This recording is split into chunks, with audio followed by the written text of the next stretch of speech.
हिसाबुहु इंद रब्बिह इन्नहु ला युफ्लिहुल काफिरून वक़ुर रब्बिग़फिर वरहम व अंत खैरुर राहिमीन।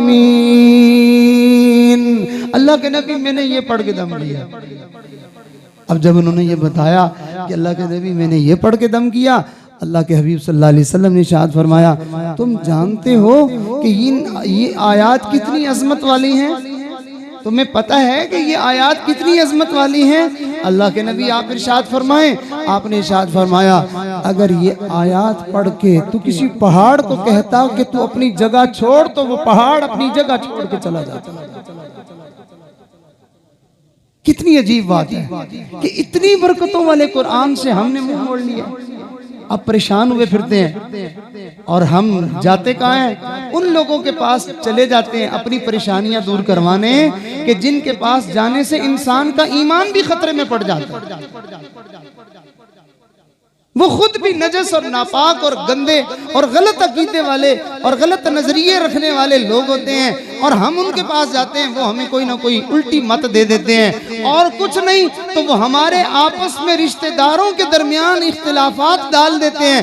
तुम्हारी फूफी ने कुछ किया हुआ है, तुम्हारी खाला ने किया है, तुम्हारे पड़ोसियों ने किया है, तुम्हारे फलाने ने किया, सब बकवास मारते हैं। कोई ऐसी बात नहीं है, कता ताल्लुकियां हमारे अंदर पैदा कर देते हैं।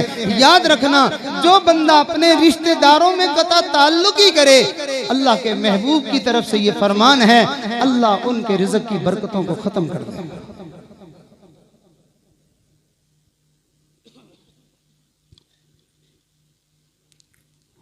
वो लोगों को हिसाब कर करके बताते फिर रहे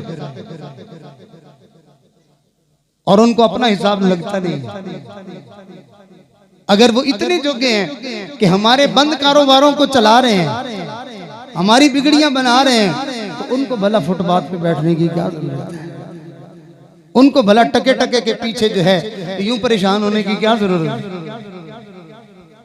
अगर उनके पास इतना इल्म आ गया, हाँ, ये इल्म अल्लाह वालों के पास होता है, ये कुरान का नूर अल्लाह वालों के पास होता है। यही वजह है कि आपने कभी किसी अल्लाह वाले को दर बदर ठोकरें खाते हुए जलील